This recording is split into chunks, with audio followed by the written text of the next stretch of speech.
Papiere bitte. Kommen Sie mal bitte mit.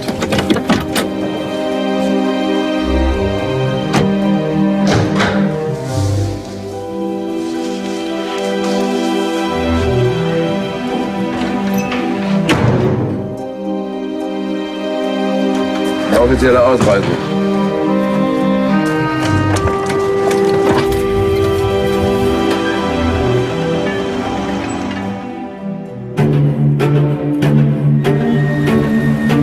Ich vertrete hier die Vereinigten Staaten von Amerika. Sie haben die DDR verlassen. Warum? Ach, das sind ganz persönliche Gründe. Keine politischen Gründe? Nein. Die Briefe? Sie brauchen die kriegsfreie Feldeinstempel, dann sind Sie Bundesbürger. So viele? Genau 12, junge Frau. Wie lange bist denn du schon hier? 2 Jahre. 2 Jahre? Sie brauchen erst die Stempel. Ohne Papiere ist da nichts zu machen. Entweder du bist gleich wieder weg, oder du bist hier gefangen.